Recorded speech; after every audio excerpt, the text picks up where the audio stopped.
peaceful path. I thank you, Mr. President. I thank the distinguished representative of Italy.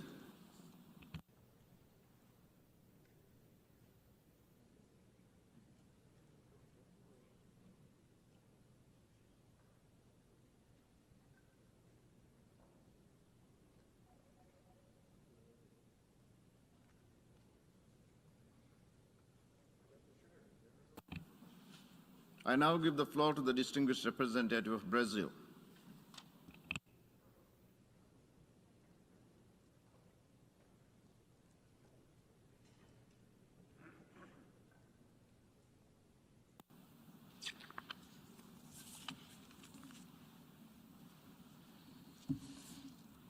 Mr. President, Mr. Secretary General, this is a defining moment for our organization and for the world. When the drafters of the Charter envisaged our collective security system back in 1945, they probably thought they had seen the worst in terms of tragedy and human suffering. If they were here today, they would doubt that assessment. We are under a swift escalation of tensions that could put all of humanity at risk, but we still have time to stop it. Brazil voted in favor of the draft resolution before the Security Council on the situation in Ukraine. We regret that the draft was not adopted, but firmly believe that the Security Council has not yet exhausted the instruments at its disposal to contribute to a negotiated and diplomatic solution towards peace. The urgency of the situation convinced us of the need to add the voice of the General Assembly to that of the Security Council in seeking solutions to the crisis in and around Ukraine. No one can deny the primary responsibility of the Security Council for the maintenance of international peace and security, nor the complementary role that this Assembly can play to that end. Brazil welcomes the engagement of the Secretary General in attempting to de-escalate the growing tensions. It also notes that Ukraine has initiated a case in the International Court of Justice based on the Genocide Convention. This is the moment for the principal organs of the United Nations to work together in pursuing one of the organization's main objectives, to save us from the scourge of war. For that, we need to be exceedingly cautious in moving forward, both in the General Assembly and elsewhere. We are currently witnessing a succession of events that, if not contained soon, could lead to a much broader confrontation. Everyone will suffer, not just those who are fighting. Those who have repeatedly pleaded for de-escalation will also bear the costs of the power play between NATO and Russia that we are currently witnessing. Over the last years, we have seen the progressive deterioration of the security situation and balance of power in Eastern Europe.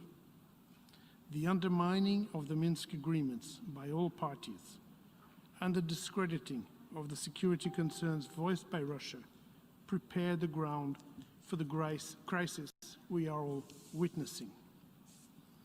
Let me be clear, however, this situation in no way justifies the use of force against the territorial integrity and sovereignty of any member state.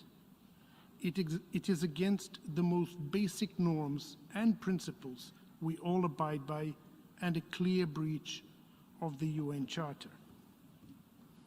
Mr. President, it is of our collective interest to jointly do all we can to stop and reverse the belligerent actions before it is too late.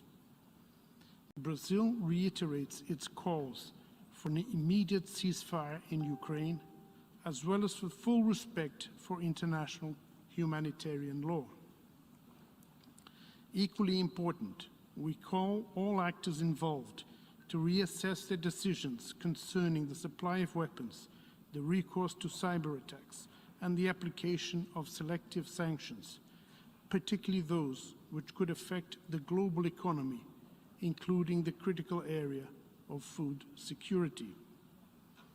At this moment, we need constructive solutions, not actions that will only prolong hostilities and spread the conflict, with rippling effects to the world's economy and security. As we speak, hundreds of thousands of civilians have already fled Ukraine. Many more will certainly follow, millions perhaps. The destruction of infrastructure has left people without electricity and water. Damage to essential infrastructure, interruption of basic services, including transportation and access to basic supplies, the danger to persons with disabilities, the elderly, and children are causes of grave concern. There are pressing humanitarian needs for medical services, medicines, health equipment, shelter, and protection.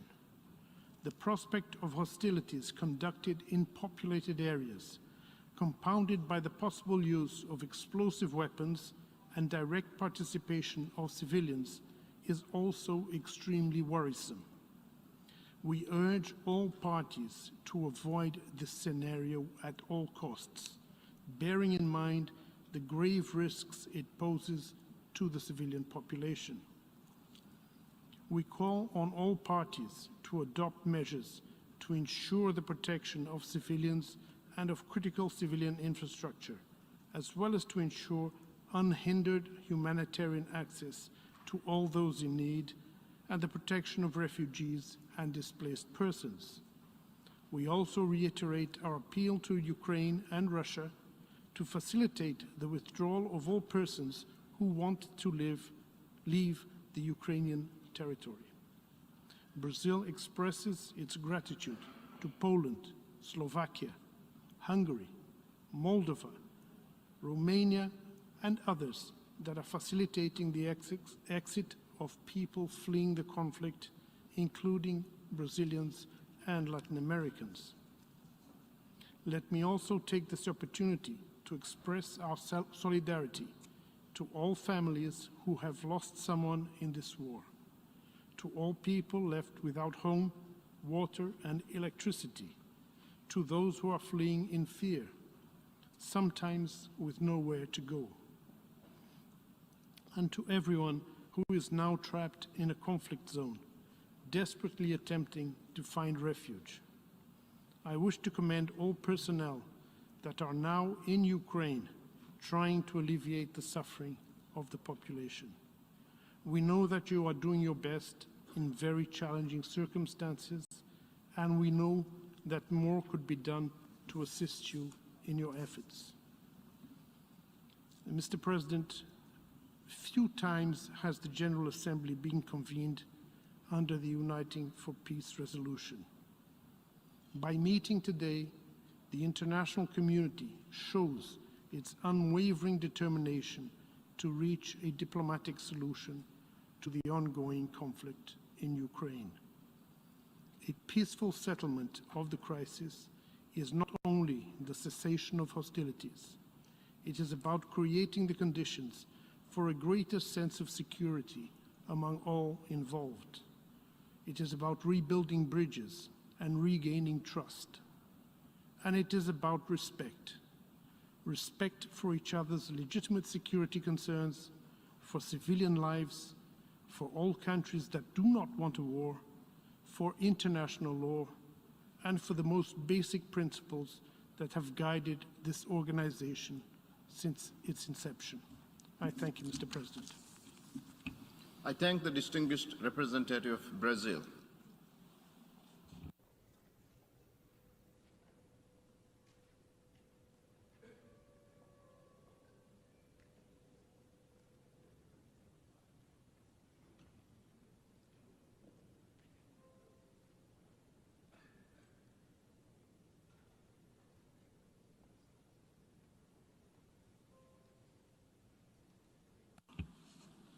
I now give the floor to the distinguished representative of Canada.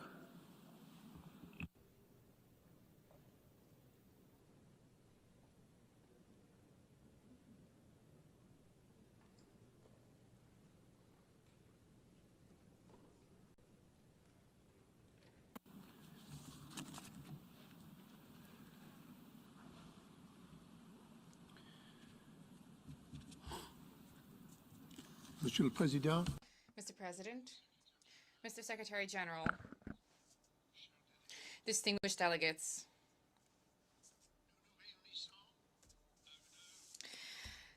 the hour is grave.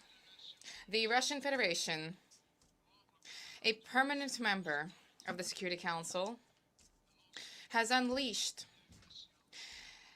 an illegal and unjustifiable war of aggression against the sovereignty, the territorial integrity, and the political independence of another member state of the United Nations, Ukraine.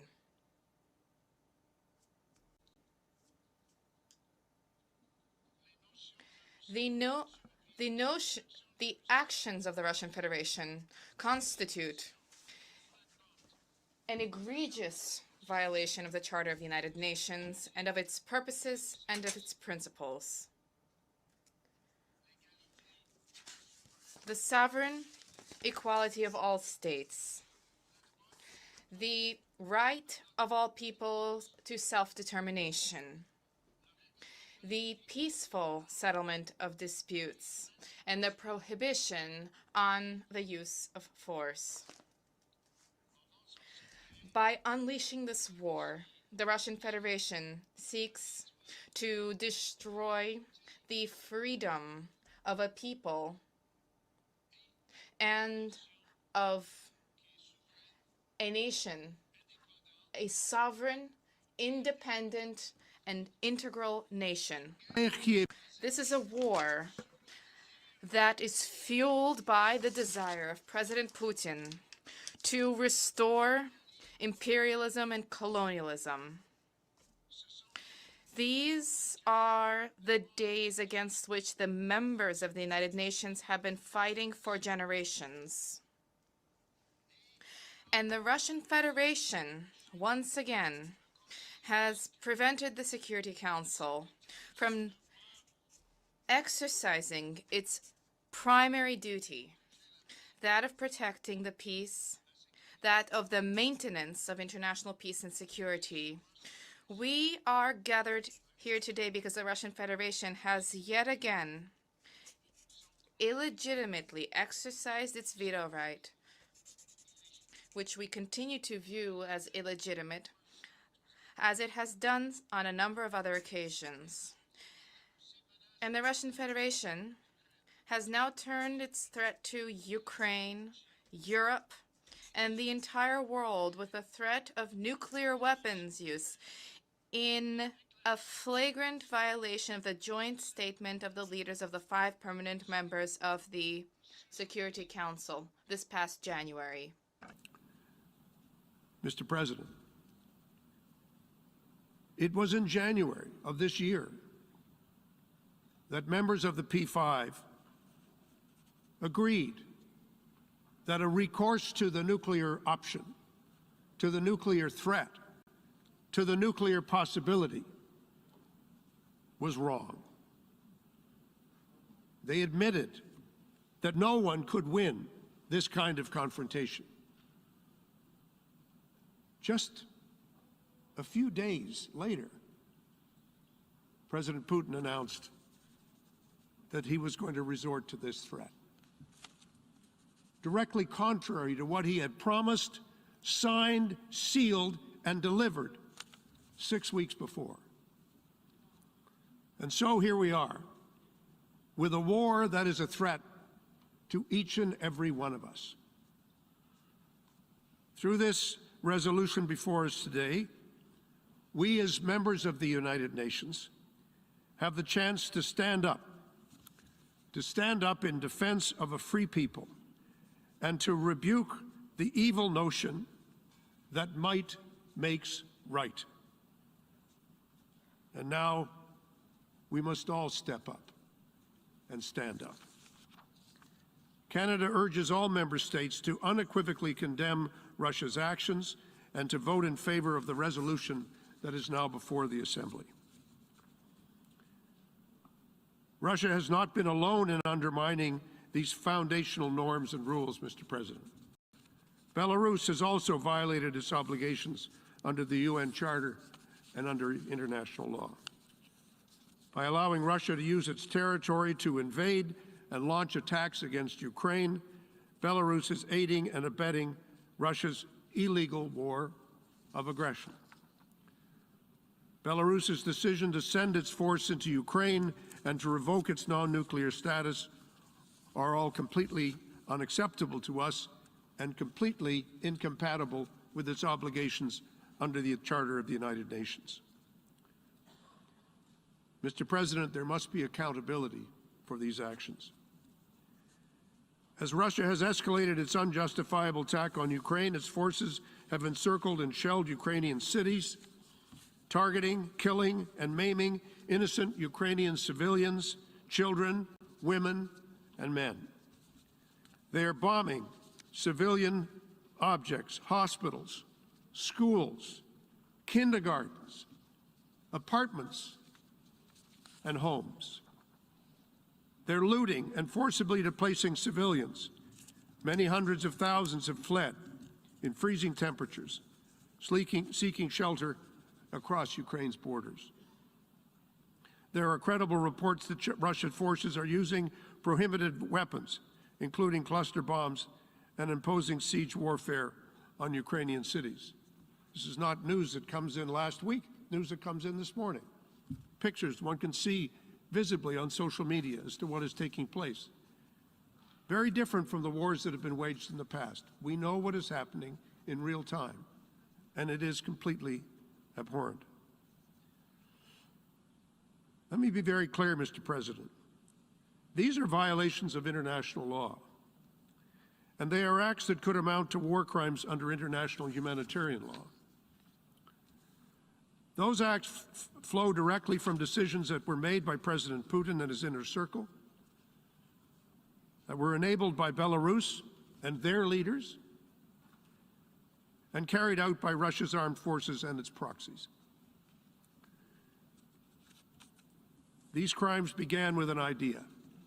What was the idea? We don't have to invent it. All we have to do is read President Putin's speeches and watch his declarations. The idea that a group of people are lesser, unequal, and unworthy worthy of the protection of the law. The idea that a people, in fact, do not exist as a people, that they don't have a right to be themselves, that they don't have a right to their own nation, to their own country, that they have no right to the protection of the Charter. The way Vladimir Putin describes the Ukrainian nation and its supporters over many generations fits the description of the idea that I have described. And it's that idea that lies at the heart of the acts that follow, because actions don't come out of the blue. They don't come out of nothing. It all starts with an idea. And yet, with a terrible sense of irony, President Putin has perverted the very notion of genocide by alleging that genocide has been committed in Ukraine. I must stress, there has been no such finding substantiated by any UN or independent organization. And as my colleague from Brazil said, just speaking before me, if there are complaints, and obviously there have been in this chamber and in the Security Council with respect to the treatment of the Russian minority in Ukraine, even if those complaints were fully justified, they are not an excuse for war, and they are not an excuse for the aggression that we have seen. Ukraine has filed its own application under the Genocide Convention to the International Court of Justice. Canada takes the allegations filed by Ukraine with the greatest seriousness, as it does the decision of the prosecutor of the International Criminal Court to begin an investigation into potential crimes against humanity. These decisions are not taken lightly, and they have the most serious of consequences. But I want to stress, it is the International Court of Justice and the International Criminal Court that are the places for these allegations to be dealt with, not a battlefield, and never by unilateral aggression. That's why we signed up to the Charter. We signed up to the Charter because we agreed that we would subject our disputes to processes created by us over many, many arduous years and debates. What would be done in the event of a profound difference of opinion between states? We don't go to war. We go to the negotiating table. We go to court. We go to mediators. That's how we resolve disputes. The other way lies madness. Canada and the international community will spare no effort to ensure that violations of international law in Ukraine are in fact investigated, that evidence is gathered, and that the perpetrators are held to account. We do so not only out of our conviction that the use of history, that the arc of history tends towards justice. We do so because what Ukrainians are being subjected to is horrific, and they deserve better, and they deserve more.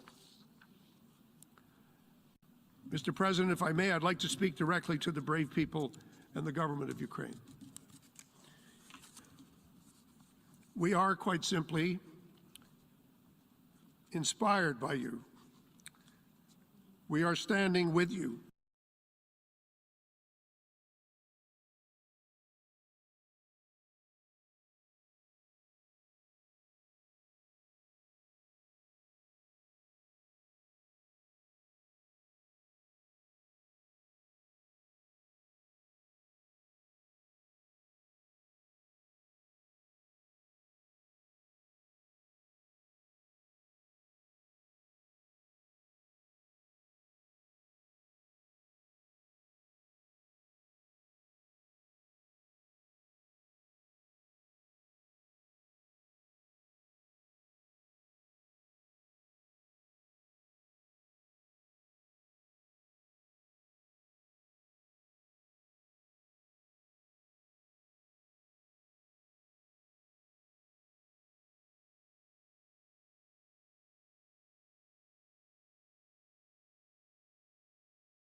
Sorely miscalculated. He has ignored the democratic and law-abiding spirit of the Russian people. He has underestimated the brave Ukrainians defending their country from aggression, with whom you have no cause for war, no cause for hatred, no cause for violence. And he has severely misjudged the resolve of the world to stand against him. Whatever lies are spoken here today, trying to justify the unjustifiable or to explain the inexplicable, it is President Putin's war of choice that is making your lives much more difficult. But there is always time for de-escalation There is always time for dialogue, and your president must choose this path. Should he not, I believe it will show just how much contempt he has for you and for the future of your country and the planet that we live on and share together. Mr. President, we should all say together, directly to President Putin, stop this war. Stop this war. Stop it before there is more death, more pain, and more hardship. Stop the use of threats. Take your finger away from the nuclear button and never put it back for as long as you live. Come to grips with the reality of our time, as in more serious and rational moments you have done. Mr. President, it is never too late to stop. It's never too late to make a turn to diplomacy, to dialogue, and to negotiation. The alternative cannot happen. So now it falls to all of us, as equal members of the United Nations, whose equality and sovereignty, as I've said before, is what we signed up to when we became members of this organization. We need to stand up to the principles, for the principles of the Charter, for the purposes of the Charter, and to heal the hurt and pain that has been caused by this terrible war of aggression. This responsibility belongs to us and to no others. We sit here, we have to make decisions. We have to take every step we can, the human footsteps to peace, to reconciliation, and to justice. That is now our job in the General Assembly, and we must seize this moment of accountability, this moment of justice, this moment of democracy. We must seize it together. Thank you very much, Mr. President. I thank the distinguished representative of Canada, and now I give the floor to the distinguished representative of Singapore.